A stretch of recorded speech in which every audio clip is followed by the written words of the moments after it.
Et donc j'ai vraiment le plaisir d'accueillir Jérémy Lebrise, responsable du département Voix du client chez Allianz Partners. Et là, Jérémy, vous nous expliquerez que ce n'est pas que la voix du client, il y a deux éléments dans cette partie département Voix du client. Et il y aura Pierrick Chenal, donc toujours directeur département CX de chez Eloquent depuis ce matin. Toujours depuis ce matin, tout à fait. Bonjour. Voilà, et bien entendu, posez dès maintenant vos questions, n'hésitez pas. On a vraiment laissé une bonne partie à l'échange lors de ces ateliers. Donc posez vos questions à Pierrick ou à Jérémy et ils se feront un plaisir d'y répondre tout à l'heure. Alors Jérémy, pour commencer, quelques mots sur votre métier et sur Allianz. Je vous laisse présenter un petit peu qui est Allianz Partners, parce que Allianz, c'est une très grande entreprise. Oui, alors Allianz Partners France est une entité du groupe Allianz, et c'est vrai que nous sommes un des leaders mondiaux sur les solutions B2B2C apportées en matière d'assistance et d'assurance voyage auprès des clients. Et donc moi, mon rôle chez Allianz Partners France, et en tant que responsable de département voix du client, c'est finalement de faire parler la matière des enquêtes de satisfaction client et aussi les réclamations clients pour finalement canaliser justement cette voix du client et la faire irriguer dans l'organisation. Donc vous avez vraiment deux services sous votre responsabilité, la Absolument. Partie étude en fait, c'est ça, et la partie réclamation. Absolument. Et c'est combien de personnes en fait chez Allianz Partners France? Alors pour nous, c'est une équipe globale de 18 personnes. C'est une belle équipe. C'est une belle équipe, essentiellement composée de chargés de réclamation clients, puisque tout est internalisé dans nos équipes, et ensuite 4 personnes qui sont plus dédiées à l'analyse des données. D'accord. Voilà. Alors justement, lorsqu'on parle de dispositifs de voix du client et d'écoute client multicanal, qu'est-ce que vous avez comme dispositif et quels sont les volumes que vous traitez? Alors aujourd'hui, sur l'aspect d'écoute client multicanal que nous avons, on utilise avant tout 3 médias. Donc le SMS, aussi appelé SMS ping-pong, où là on va être vraiment sur de l'interaction avec le client. On envoie une question SMS et il répond directement par SMS. L'autre, c'est le SMS to web, où on envoie toujours un SMS au client et il est invité à répondre à un questionnaire web via un lien URL plugué directement dans le SMS. Et le dernier canal que nous utilisons, c'est le online avec un questionnaire adressé par email. D'accord. Alors justement, on parle de multicanal, on a parlé donc du SMS ping-pong, SMS to web. Je crois que vous aviez au départ uniquement le SMS ping-pong et vous avez fait évoluer Absolument. les choses. Alors pourquoi en fait avoir choisi ces différents moyens? Parce que vous utilisez les deux en parallèle. Quels sont les avantages? Quels sont les inconvénients? Quels sont les résultats? Et on avait la question dans l'atelier précédent, juste avant, sur la richesse des verbatims et le taux de réponse. Notamment SMS, oui. Alors c'est vrai que si on remonte un petit peu dans le temps, on est parti d'un dispositif qui était en papier, donc qui n'était pas du tout exhaustif tant sur la représentativité des clients, ni d'ailleurs très efficace quant au retour à chaud des clients. Donc la première étape a été de migrer ce dispositif-là en SMS. Et la plus grande différence entre le papier et le SMS, c'était bien sûr le fait de pouvoir contacter un client à chaud et donc de pouvoir réagir aussi très rapidement si besoin. Et ça, c'est en lien aussi avec notre activité, l'assistance, qui veut que nous soyons toujours présents au moment où le client en a besoin pour justement le dépanner, le secourir, etc. Donc ça a été la première étape. Néanmoins, on l'a fait évoluer aussi sur les aspects de volume, puisqu'aujourd'hui, nous envoyons à peu près 100 000 SMS par mois, alors qu'avant on était vraiment sur le papier sur quelques centaines, voire milliers d'envois par mois. Donc traiter du papier, ça devait être compliqué. C'est plus compliqué, il y a plus de traitements manuels, les verbatims n'étaient pas exploités, ce qui est aussi une différence fondamentale. Et puis ça correspondait moins aux habitudes de consommation. Je parle aussi de consommation pour les bénéficiaires qui répondent à nos enquêtes. Et aujourd'hui, on rentre dans une nouvelle étape où finalement on se rend compte que le SMS, peut-être qu'il y a plus d'acteurs qui sont rentrés aussi sur ce marché-là. Donc il peut avoir peut-être aujourd'hui un petit peu de fatigue quant au SMS. Donc il faut faire attention en tout cas à ne pas en adresser trop aux clients. Et à ce titre, on a décidé de faire évoluer notre dispositif vers du SMS to web, ce qui permet de limiter le nombre de SMS envoyés aux clients et tout en ayant une richesse plus importante de questions proposées aux clients, puisqu'on s'adresse là aux clients via un questionnaire web, donc envoyé par SMS. Et puis aussi, ça nous permet de travailler sur des éléments de design, de questionnaire, ce qui était intéressant pour nous. Et puis, donc, l'autre volet, le questionnaire online, celui-là, on le garde plutôt pour des activités spécifiques pour lesquelles on n'a pas forcément un numéro de téléphone qui est extrêmement bien renseigné. Et donc, dans ce cas-là, le online s'adressait davantage, enfin, en tout cas, était plus pertinent pour s'adresser aux clients. Donc, si j'ai bien compris, le choix du SMS, c'était lié en fait aussi aux informations que vous aviez, parce que beaucoup de vos clients finaux, c'est des gens qui ont un problème de voyage ou un problème de dépannage. Absolument. Absolument. En fait, quand on a choisi aussi le canal de contact SMS, ça se faisait avant tout, puisque nous avions cette matière-là, à savoir le numéro de téléphone. Et pour nous, c'était la donnée la plus fiable, aussi la plus pertinente dans le cadre du parcours client, puisque le client, il nous appelle quand il est au bord de la route, il nous appelle lorsqu'il est chez lui, mais toujours dans une situation d'urgence, et généralement il le fait via son téléphone portable. Donc pour nous, ça avait une cohérence à la fois en termes d'efficacité, pour nous, pour ne pas avoir trop de déperdition, et aussi et surtout vis-à-vis du parcours client. D'accord. Alors, comment vous avez... peut-être petite précision sur les SMS to Web, donc c'est du formulaire, donc vous pouvez co-brander, vous pouvez afficher des différentes marques parce que vous passez en marque blanche, c'est aussi Absolument. Un des points que vous avez pris. Donc, comment vous avez fait pour choisir initialement la solution de voix du client en fait, qu'est-ce que vous avez pris comme critère en fait? Alors pour nous, il y avait plusieurs critères qui rentraient en compte. Déjà, le fait de pouvoir couvrir effectivement plusieurs canaux. Donc ça, c'était important. Il fallait avoir une solution pertinente sur l'aspect SMS, ce qui n'est pas toujours le cas. Le fait aussi de pouvoir plugger, si on le souhaitait à l'époque, parce qu'on ne l'avait pas mis en place tout de suite, une solution d'analyse sémantique pour centraliser toutes les informations. Et puis ensuite, c'était tous les aspects en lien avec la souplesse proposée et l'accompagnement aussi qui était possible autour. Alors donc Pierrick, toi, là on a vu les critères de choix d'Alliance Partners.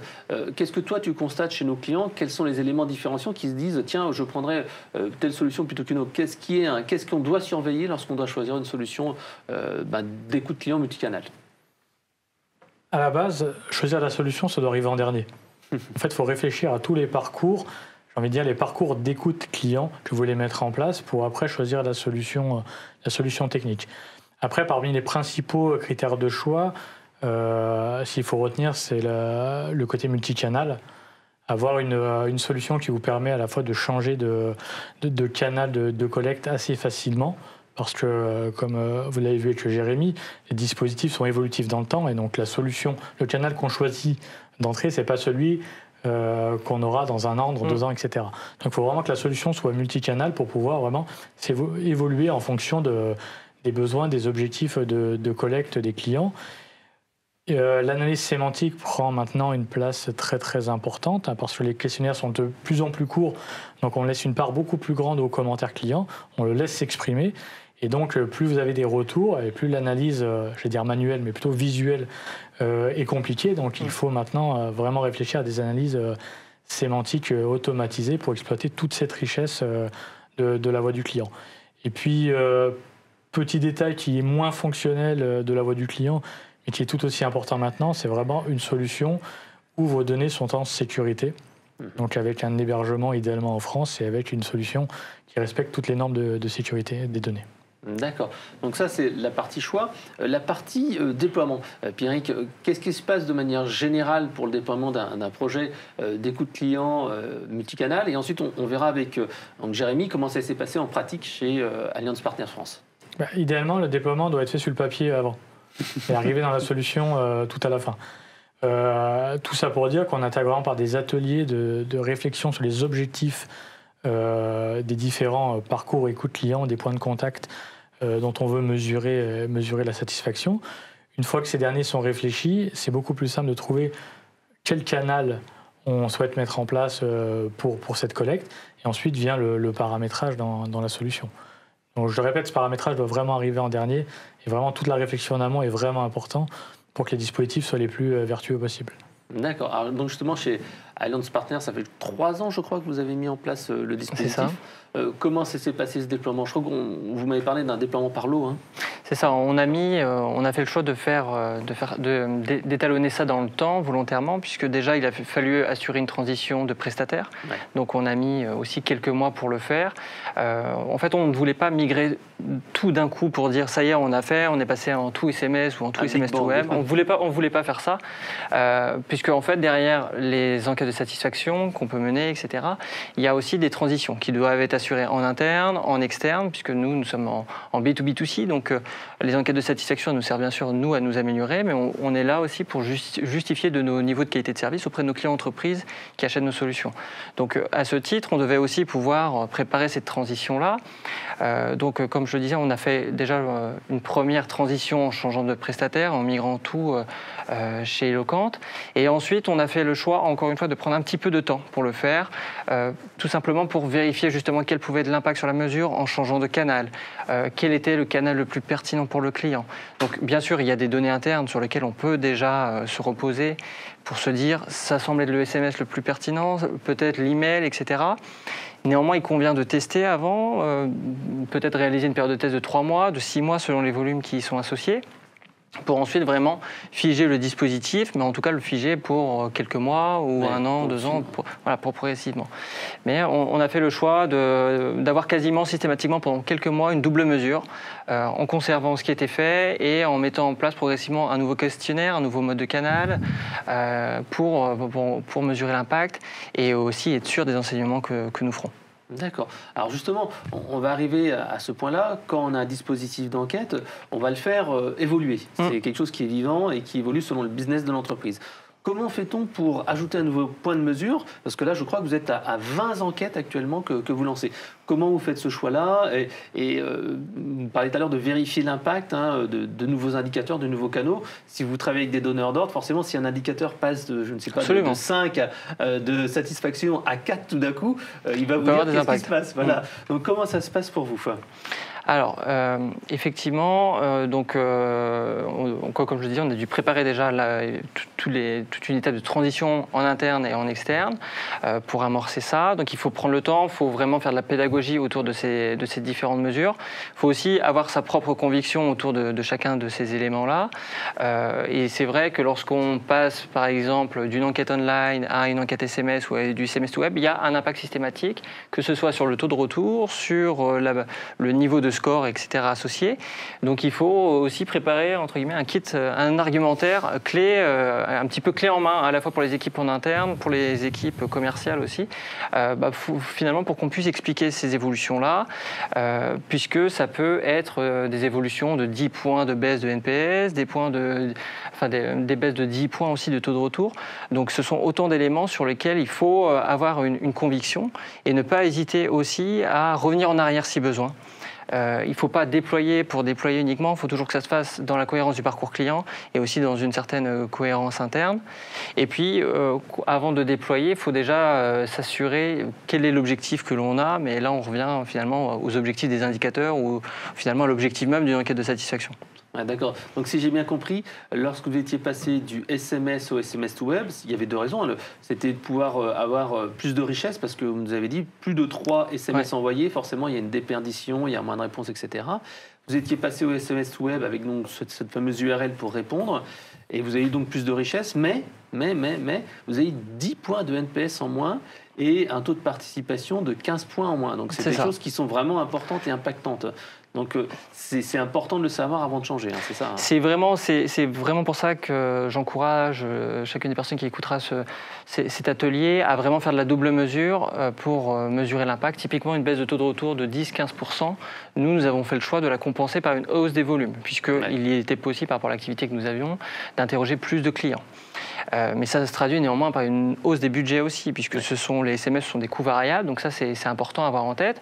Et l'évolution des scores n'est pas anodine. C'est-à-dire que si demain vous présentez à des équipes une baisse de NPS de 10 points, c'est pas qu'elles font du mauvais travail, c'est juste que finalement on a changé le canal et que ça a un impact sur la mesure ou sur l'indicateur. Donc effectivement, il faut avoir ça en tête, d'expérience par rapport à ce que nous avons vu chez nous. Le canal SMS était le plus pertinent en termes de taux de retour et aussi d'impact sur les niveaux de score, en tout cas sur la question NPS. Les SMS to web étaient un entre-deux entre finalement le online qui était en tout cas pour nous, pour notre activité, le moins... L'email. Absolument, l'email était le moins pertinent en termes de taux de retour. Mais le SMS to web, on a décidé de faire ce compromis-là, puisque finalement, à côté de ça, ça nous permettait d'avoir beaucoup plus de questions qu'on ne pouvait le faire par SMS et que finalement, cette richesse-là, quelque part, apportait beaucoup plus de plus-value en interne et aussi en externe. D'accord. Alors Pierrick, justement, là on a vu le cas d'Alliance Partners France sur la mesure du SMS, le changement de canal, etc. Est-ce que tu peux nous donner quelques petits conseils si on veut ajouter comme ça un nouveau point de mesure dans un parcours d'écoute client? Le premier conseil déjà, c'est de le travailler avec les équipes terrain. J'ai envie de dire, c'est que vous voulez mettre un nouveau point de mesure sur un contact en particulier. Prenez dans votre entreprise des gens du terrain avec vous, des gens que vous savez qui sont un peu promoteurs du changement et des gens qui sont aussi détracteurs du changement. Pourquoi? Parce que le but de travailler cela avec eux et de faire un pilote sur ces acteurs-là, ça va vraiment vous faciliter la vie après pour déployer en grandeur nature votre dispositif, votre nouveau dispositif auprès de l'ensemble de vos acteurs, parce que celui-ci, on n'aura pas été travaillé uniquement au niveau du siège avec les réticences que l'on peut attendre d'habitude. Oui, c'est le siège qui a décidé, mais ils ne comprennent rien au terrain. Donc c'est n'importe quoi. Là, ça aurait été vraiment fait avec les homologues, avec des gens promoteurs et détracteurs, ce qui fait que vous allez lever déjà tous les boucliers de ceux qui sont réfractaires au changement. Et globalement, je rejoins Jérémy sur le fait qu'il faut tester, il ne faut pas avoir peur de tester. Personne n'a la science infuse. Le test permet justement de faire des ajustements sur le type de canal, sur les types de questions posées, sur les restitutions que vous allez mettre en place pour vos acteurs internes. Donc tester est vraiment important. Et pourquoi je dis qu'on n'a pas la science infuse? Parce que d'un client à un autre, les taux de retour, par exemple, sur les différents canaux peuvent vraiment varier. Donc là, vous avez perdu 10% en passant du SMS interactif au SMS to web. On a d'autres clients qui ont gagné 10% en passant du SMS ping-pong au SMS to web.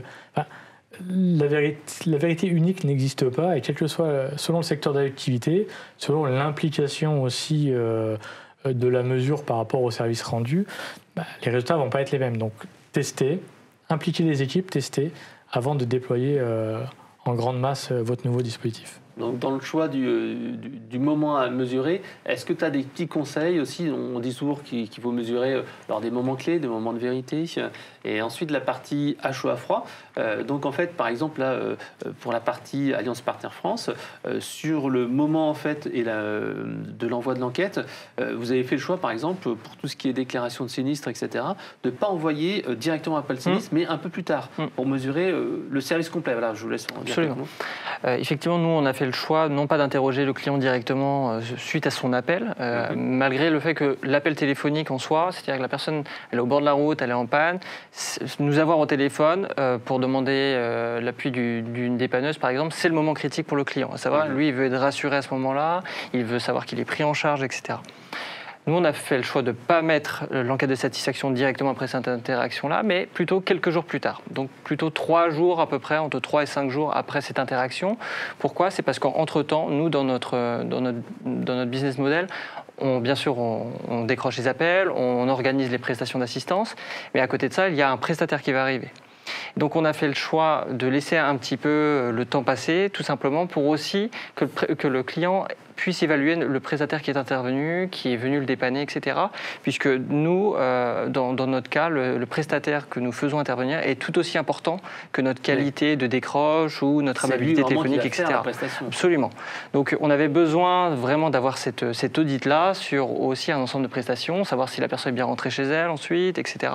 Donc c'est un choix que l'on a fait, même si on aurait pu, encore une fois, le faire directement, peut-être le lendemain directement de l'interaction téléphonique. On a fait le choix d'être un peu plus à froid, mais tout en restant à chaud, puisque ça nous permet aussi, via parfois des dispositifs d'alerting, de pouvoir corriger le tir en cours de route en disant, voilà, finalement, le prestataire peut-être n'est pas venu, ou il nous reste une prestation à amender, etc. Donc, on peut encore corriger le tir. Qui était offert, absolument, pas très de bonne qualité. Typiquement, ce type de prestation sur lequel on peut encore agir et qui peuvent venir fluidifier la fin du parcours client. Le cas du sinistre est un très bon exemple parce que on travaille aussi avec des sociétés d'assurance, de mutuelles, et on se questionne beaucoup sur le moment d'interroger suite à un sinistre. Si vous interrogez trop tôt suite à la déclaration, vous allez évaluer uniquement la déclaration. Mais la déclaration, c'est qu'une étape dans le sinistre. Vous avez un accident de voiture ou un dégât des eaux chez vous, vous êtes content de l'avoir déclaré, mais ce qui vous importe aussi, c'est les réparations, c'est l'indemnisation, etc. Donc nous, ce qu'on peut conseiller, c'est en évitant de trop sursolliciter non plus les clients, c'est d'avoir 2 mesures. La mesure à la déclaration pour vraiment évaluer justement si ce parcours a été fluide, est-ce que en gros j'ai galéré pour déclarer mon sinistre ou pas. Et après, à la clôture, entre guillemets, du dossier, là, on évaluera un peu toute la chaîne. Est-ce que j'ai eu un suivi de qualité, c'est-à-dire est-ce que j'ai dû relancer plusieurs fois pour avoir des informations ou est-ce qu'on m'a tenu au courant au fil de l'eau. L'indemnisation, est-ce que j'en suis content, même si on est rarement content d'une indemnisation. Mais voilà, donc le sinistre, c'est un cas vraiment intéressant parce qu'on a tendance à dire, on met une mesure à chaud. Mais une mesure à chaud sur le sinistre, vous allez évaluer qu'une petite partie du parcours du client sur ce sinistre. Et donc, j'en viens à ce qu'on disait déjà ce matin, c'est de réfléchir maintenant vraiment en termes de parcours client et non plus en termes de points de contact à lui seul. D'ailleurs, justement, est-ce que tu pourrais nous donner, on va dire, 3-4 parcours clients avec les points de mesure classiques, je ne sais pas, pour les boutiques, pour le service client classique. Là, on a vu pour le domaine des assurances, je pense qu'on a vu à peu près le principe. Est-ce que tu peux nous donner 3-4 exemples de dispositifs type que l'on peut retrouver chez certains de nos clients? Je peux, mais ils sont vraiment vastes et variés. Peut-être pas. Par exemple, une boutique physique, tiens. Voilà, boutique physique ou une agence. Le problème, il est le même que je viens de dire. Vous allez dans une agence assurance ou mutuelle, par exemple, vous venez pour déclarer un sinistre. Si vous êtes interrogé juste après, vous allez évaluer seulement l'accueil reçu, la déclaration de sinistre, mais il manquera toute la partie derrière.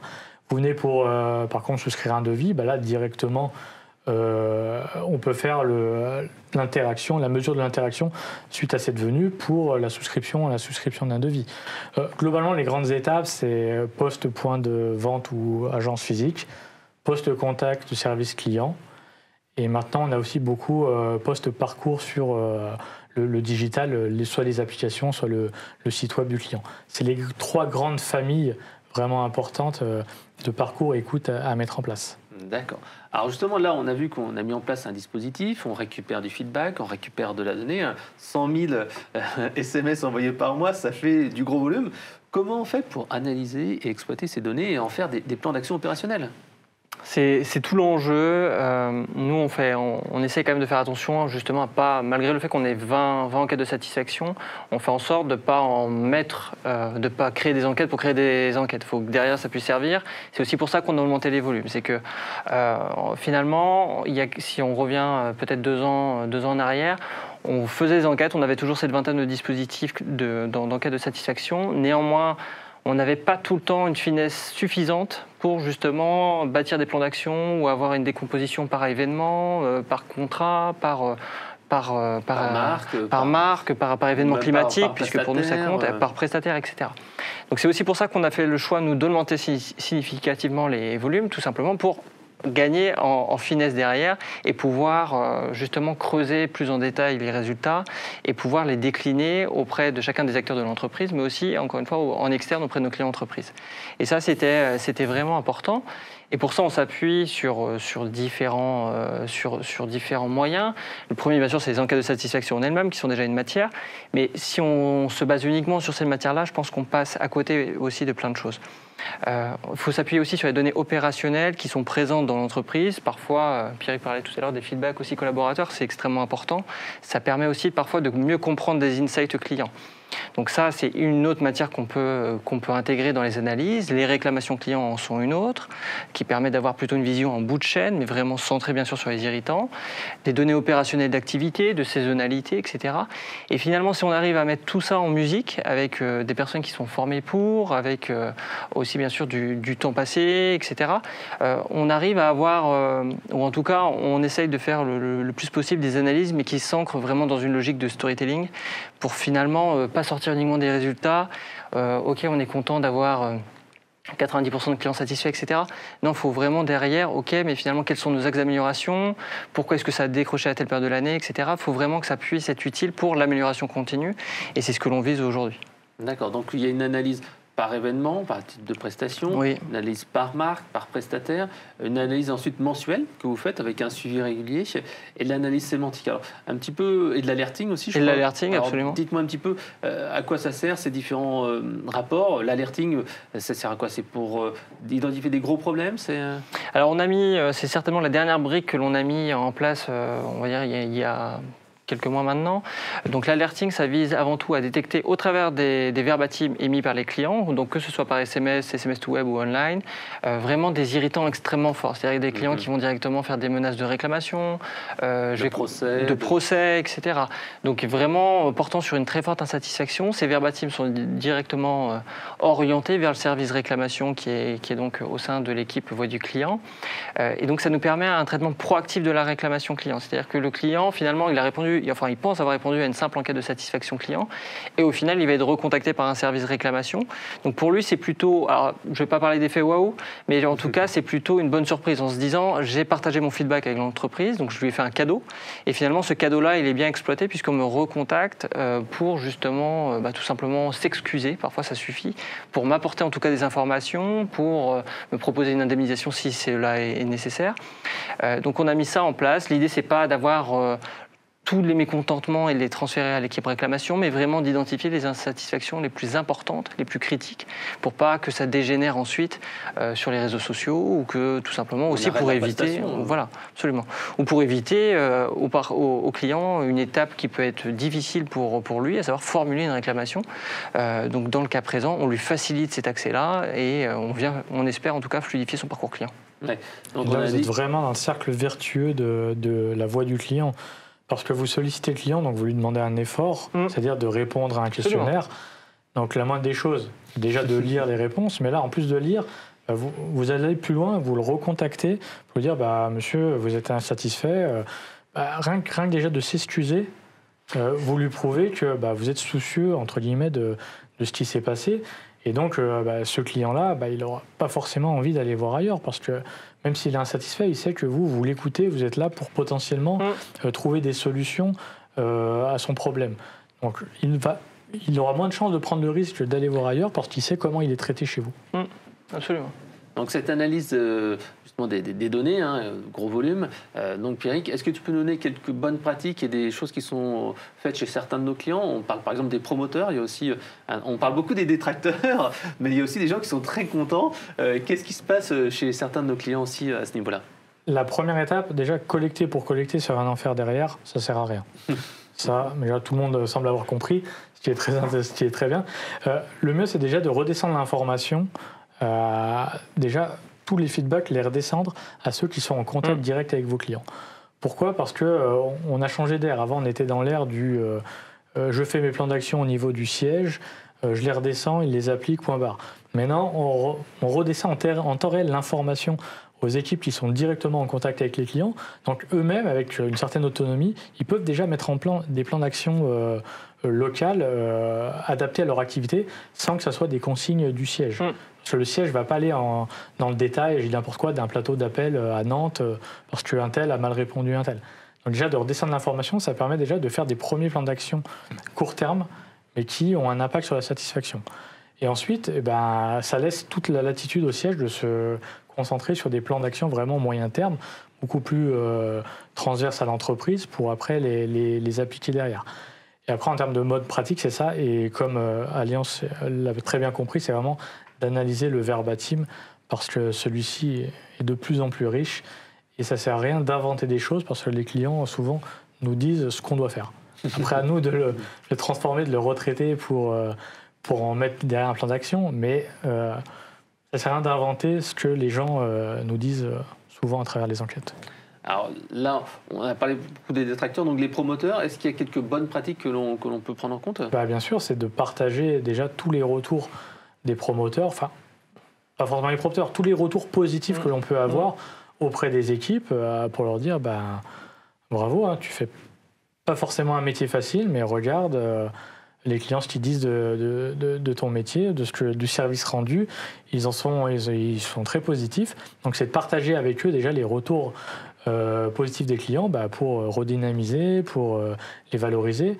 Parce que oui, on parle beaucoup de détracteurs, parce qu'on est très français, mais globalement dans les enquêtes, on a beaucoup plus de gens satisfaits que de gens insatisfaits.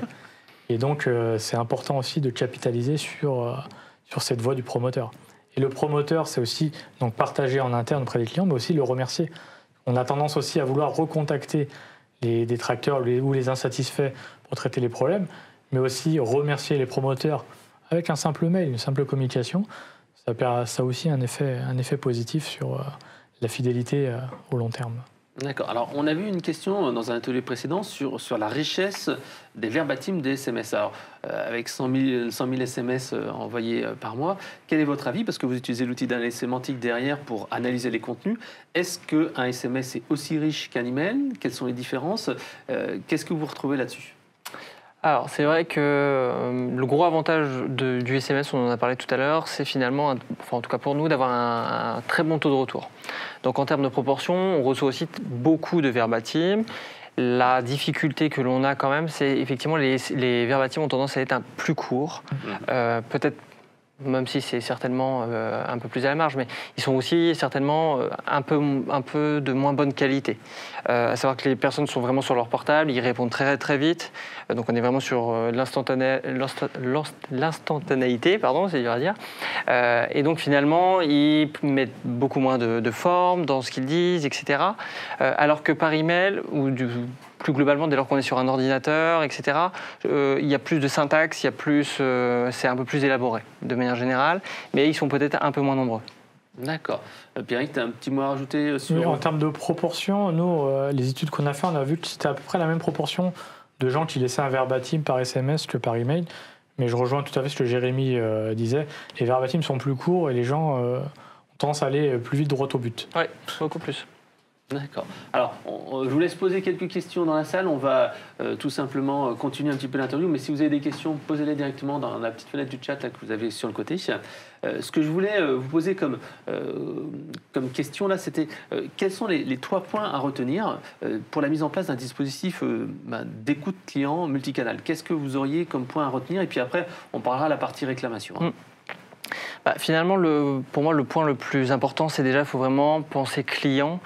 Donc savoir, est-ce que finalement, la manière dont je vais le solliciter est cohérent par rapport au parcours client. Et ça ne sert à rien de l'interroger typiquement par SMS si, pendant tout le parcours client, vous ne l'avez jamais eu par téléphone, par SMS, etc. Donc il faut quand même qu'il y ait une certaine cohérence, une continuité. Et il faut aussi que ce soit l'adresse email que vous utilisez, son numéro de téléphone ou le numéro de portable, il faut que cette matière-là soit aussi fiable pour vous, sinon vous risquez tout simplement d'avoir des taux de rejet extrêmement élevés et finalement vous n'en ferez pas grand-chose.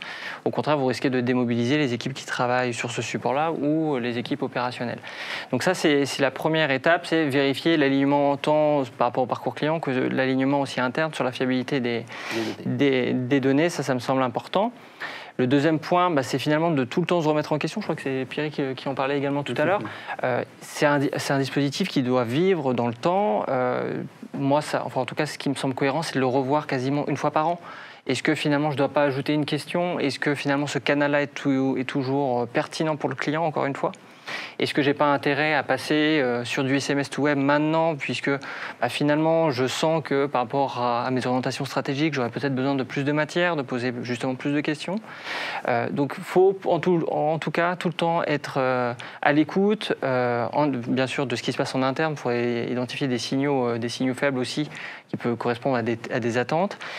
Et puis, se dire tout le temps, on a créé un nouveau produit, on a créé un nouveau service, comment est-ce qu'on peut l'évaluer aussi? Donc tout le temps être un peu en veille et pas se dire, on a mis en place un dispositif en 2020, la prochaine fois qu'on le revoit, c'est en 2025. Non, c'est plutôt au fil de l'eau, comment est-ce qu'on peut l'animer, le co-construire encore et puis le faire évoluer. Donc l'évolution permanente, ça me semble primordial. D'accord. Et il y a un autre point que vous souhaitiez mettre en avant, par exemple sur l'analyse, raisonner en termes de désilotage, les canaux, etc. C'est vrai que parfois on peut, justement pour la même étude, un parcours client, avoir du SMS to web ou parfois du SMS et du online. Donc parfois on peut combiner ces médias-là pour un même parcours client. La facilité pourrait être de se dire finalement je fais une analyse de ce qui se passe, en tout cas au travers des feedbacks SMS que je reçois, et puis je fais une analyse aussi de ce que je fais sur du online, sur les questions adressées par email. Faut éviter en tout cas à tout prix ce biais-là. Il faut vraiment s'ancrer dans une logique. Finalement, quel est l'objectif de l'analyse que je veux réaliser? Quelles sont bien sûr toutes les matières dont je dispose? Donc c'est là où je reviens aussi au fait d'utiliser les réclamations, d'utiliser des feedbacks internes, etc. Puisque c'est aussi ce qui permet de ne pas raisonner en silo finalement. finalement. Puisque les enquêtes, c'est autant de silos potentiels, à savoir, j'interroge ce parcours client-là, à travers de tel canal et de tel autre canal, par exemple. Donc non, il faut vraiment avoir une vision assez holistique pour que cette analyse soit vraiment pertinente et pas tout segmenter en disant voilà la vision des clients en SMS, par email, et au final, on sort de là et on ne sait plus ce que veut vraiment dire le client. D'accord. Alors Pierrick, là on a vu ensemble la partie SMS, la partie enquête mail. Il y a d'autres moyens pour faire un dispositif d'enquête multicanal. Donc on va pouvoir parler par exemple de l'enquête vocale, post-appel. On va pouvoir parler des avis sur le web. On va pouvoir parler des enquêtes digitales. On va pouvoir parler par exemple de l'analyse sémantique des conversations téléphoniques. Est-ce que tu peux nous dire un petit peu quelques bonnes pratiques, quelques bonnes idées ou des expériences clients, enfin des mesures, des dispositifs d'écoute client intéressants sur ces différents canaux-là. Par exemple, l'enquête post-appel, ça c'est quelque chose qui se fait de plus en plus. Hein. Comment ça s'insère dans un dispositif? Quels sont les avantages, inconvénients, etc. On en revient toujours à la réflexion du parcours et du choix du canal. En conseil, on a tendance à dire contactez votre client dans le canal avec lequel il vous a contacté. C'est une des bonnes pratiques qu'on a tendance à dire. Donc c'est le cas aussi dans les enquêtes post-appel. J'appelle un service client, j'ai pas forcément l'email de la personne, ou il appelle pas forcément avec un numéro de mobile. Et je vais en profiter pour lui poser quelques questions via un serveur vocal directement dans la fin de l'appel. Donc le conseiller à la fin de l'appel va dire restez en ligne, on a quelques questions à vous poser. En fait, il faut vraiment réfléchir par rapport à ce que vous avez dans vos bases en fait. On a beau faire de la théorie, des bonnes pratiques, mais c'est vos bases de données, ce qu'il y a dans votre CRM client qui va vraiment déterminer comment vous allez pouvoir interroger vos clients. Vous allez beau avoir envie de faire du SMS, si vous n'avez que les emails de vos clients, vous n'allez pas pouvoir faire du SMS.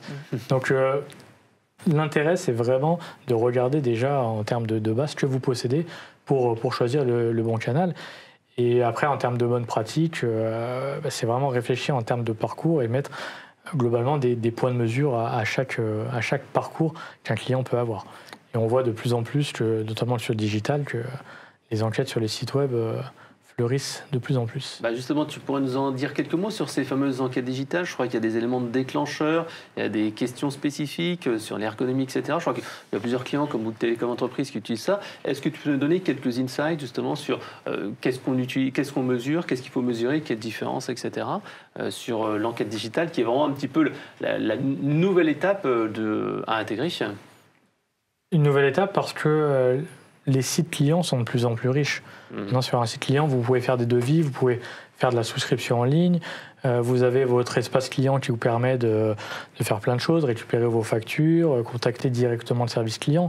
Donc en gros, avec la vitrine qui est le site web d'un client, vous pouvez, sur certaines marques, résumer tout ce qui est fait en agence, tout ce qui est fait au service client, etc. Donc le but de déclencher ces enquêtes à ces différents moments est tout aussi important que ce qu'on peut faire post-visite en point physique, post-visite en service client, parce que, comme je dis, tout maintenant devient résumé sur le site web. Donc on peut mettre des enquêtes post-chat, par exemple, de plus en plus. Les entreprises ont du chat qui vous permet de discuter avec le service client directement. Et donc c'est directement à l'issue de votre discussion de chat, avoir un questionnaire du même type qu'un questionnaire service client pour savoir si vous en êtes satisfait, si on a répondu à vos questions. Vous faites une souscription en ligne, c'est directement à la fin de votre tunnel d'achat d'avoir une question pour savoir si tout s'est bien passé lors de la souscription. Et après, vous pouvez vous en servir de manière plus générale pour tester des évolutions de votre site web avec de l'A/B testing, et donc voir si les nouvelles pages, le nouveau site mis en place convient par rapport à l'ancien. Donc c'est une vraie... vous pouvez tout faire avec ces enquêtes digitales. Merci. Alors justement là, on va passer maintenant à quelque chose de beaucoup plus terre à terre. Et donc c'est intéressant, Jérémy, parce que vous managez en fait deux services, le service voix du client, écoute client, voilà, pour la partie enquête, et la partie réclamation. Justement, quelles sont les relations entre ces deux services-là? Comme disait tout à l'heure Pierrick, de plus en plus, on nous demande d'aller écouter aussi et analyser les emails de réclamation. Vous qui avez cette vision-là, quelle est cette relation entre les deux? Comment vous faites pour bien faire travailler ces deux services en même temps? Alors c'est vrai que déjà, lorsque le département voix du client a été créé, c'était vraiment pour qu'il y ait davantage de synergie entre des feedbacks plutôt positifs qui provenaient des enquêtes. Dans ce qu'on disait tout à l'heure, c'est que globalement, quand même, on a beaucoup de feedbacks positifs. Donc cette matière-là était déjà exploitée dans l'entreprise, on va dire. En revanche, la partie réclamation, qui était en tout cas perçue comme étant tout aussi importante, n'était pas suffisamment mise en avant. Mais je pense que c'est le défaut de beaucoup d'organisations, même si les choses changent. C'était un petit peu non pas de cacher, mais en tout cas de ne pas valoriser cette matière-là. Donc en créant le département voix du client, on a voulu casser un petit peu cette logique-là en se disant finalement que ce soit un verbatim client, une note ou une réclamation client, on parle dans tous les cas d'un feedback client, donc de la voix du client. Et c'est bien elle qu'il faut porter au sein de l'organisation, qu'il faut aussi valoriser chez nos clients entreprises. La manière dont on a trouvé de le faire cohabiter le mieux possible, c'est par exemple lorsqu'on fait une analyse sur un parcours client, sur un irritant particulier ou sur un contrat, etc., c'est d'associer typiquement des chargés de réclamation à une analyse qui va pourtant être réalisée par un chargé d'études. Pourquoi ? C'est parce que tout simplement, déjà, on va avoir une vision plus terre-à-terre, mais dans le sens parce que lui, il connaît les retours. Absolument. Il va être confronté au quotidien, ou en tout cas régulièrement à certains types de réclamations. Donc, il va pouvoir dire et mettre le doigt sur des irritants très précis, finalement, très opérationnels, alors qu'au travers de l'enquête, même si on envisage généralement des dimensions, des pain points, etc., c'est finalement, là, au travers de la réclamation, on va pouvoir quasiment utiliser les mots du client et vraiment mettre le doigt sur des irritants très, très, très forts. Et même faire travailler les deux aspects en même temps, ça permet vraiment aussi d'équilibrer, de pas uniquement valoriser du positif, même si c'est important aussi en interne, mais aussi de trouver des axes d'amélioration. Même si on a un taux de réclamation extrêmement faible, si on a eu une réclamation, c'est autant de matière pour s'améliorer demain. Donc ça, c'est ce qu'on vise un petit peu, à être tout le temps sur ces deux jambes-là. Si on fait uniquement une enquête, enfin une analyse sur la partie enquête, finalement, on n'est pas allé au bout, puisque finalement, on a aussi d'autres matières qu'aujourd'hui, on n'exploite pas au travers d'une analyse sémantique. Là, on travaille vraiment sur la partie réclamation au travers des indicateurs quantitatifs, mais aussi sur le retour d'expérience des chargés de réclamation. D'accord. Alors Pierrick, justement, est-ce que toi aussi tu as une expérience là-dessus sur cette complémentarité entre le service réclamation et la gestion des réclamations et les enquêtes, puisque on sait qu'il y a beaucoup aussi d'enquêtes post-réclamation qui sont effectuées. Ce qui est intéressant, c'est que le service réclamation n'est plus le vilain petit canard de la cave de l'entreprise, en fait, qu'on met à la cave. Les réclamations, maintenant, nous, il y a une vraie relation 360 avec les enquêtes, c'est que les réclamations, on nous demande de plus en plus de les analyser en matière sémantique pour comprendre ce que les gens disent à l'intérieur de ces réclamations.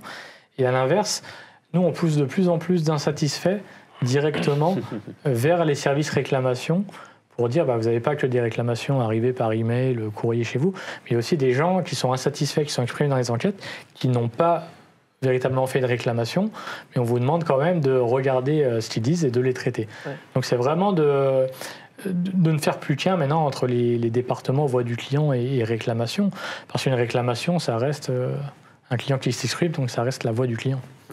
Alors Jérémy, je crois qu'aussi, vous m'aviez dit qu'il fallait faire attention à distinguer une vraie réclamation de ce qui n'est pas une réclamation et quelque chose qui doit être traité par les services en amont, au risque autrement de surcharger son service de réclamation et de décharger les opérationnels du travail de relation client. Oui, vraiment il faut poser une frontière entre vraiment ce qui est une réclamation, ce qui arrive en principe plutôt en bout de chaîne d'un parcours client, et finalement une insatisfaction qui peut être gérée directement lors du parcours client, vraiment pendant son déroulé. Il y a des services clients qui sont là, c'est pas notre cas chez nous, mais qui sont là pour gérer des livraisons, pour gérer ou tout simplement répondre à des questions.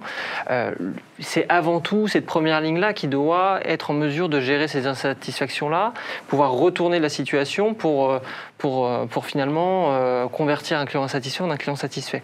Le but, c'est pas de se dire ok, je traite très bien, je suis vraiment à l'écoute des réclamations, donc envoyer tout au service dédié. Il faut éviter ce biais-là, il faut plutôt sensibiliser les équipes opérationnelles à la détection de l'insatisfaction pour qu'eux-mêmes soient en mesure de traiter cette insatisfaction le plus à chaud possible.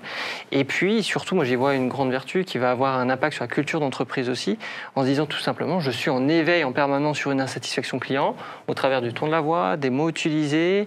Peut-être que le client il l'a rappelé 3 fois, c'est pas normal, c'est c'est une expression d'une insatisfaction. Donc il faut que j'en tienne compte, moi, dans la manière dont je vais approcher le client, même si c'est juste pour répondre à une question. D'accord. Alors je vous propose qu'on passe aux questions-réponses. Chantal, avec sa magnifique voix, va pouvoir nous donner la voix du client, en tout cas des auditeurs. Alors vas-y Chantal. Alors, question de Frédéric. Quel taux de retour faut-il attendre pour une enquête mail et une enquête SMS?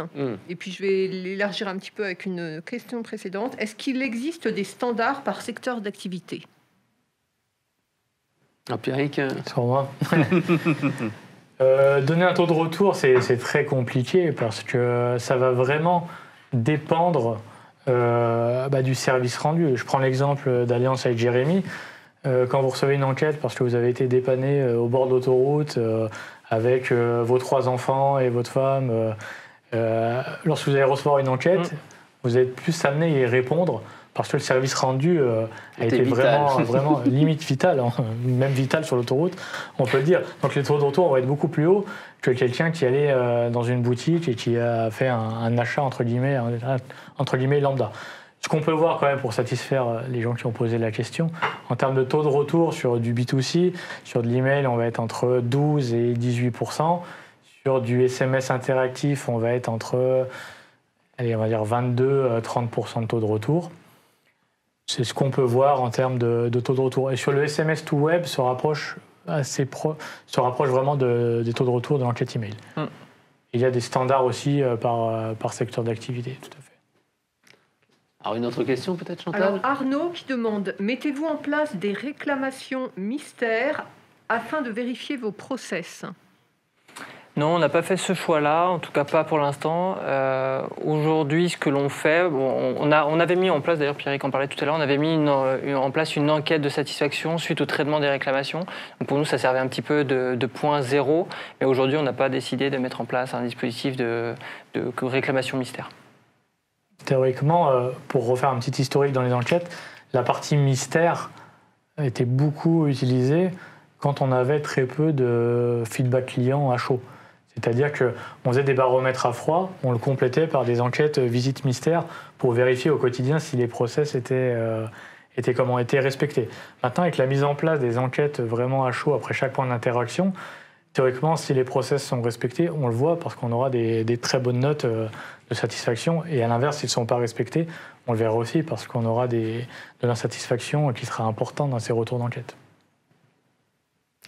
Alors, Cécile, pouvez-vous nous expliquer les activités métiers qui constituent votre département, la voix du client? Comme Jérémy l'a déjà un petit peu abordé tout à l'heure, je vais élargir avec une autre question qui demande si les collaborateurs en charge des réclamations ont un profil particulier ou des formations particulières et s'ils sont évalués et incentivés par rapport au niveau de satisfaction ou l'évolution de ce niveau. Alors, donc effectivement, au sein du département voix du client, on a 2 équipes. Les équipes écoute client qui sont plutôt sur des profils de chargés d'études, donc plutôt des profils en lien avec le marketing. Et donc l'équipe ensuite de réclamation, là on est plutôt sur des profils littéraires, avec des personnes qui ont des formations de type Bac plus 3, Bac plus 5, qui ont le goût d'écrire aussi et qui sont généralement passées par nos plateaux d'assistance.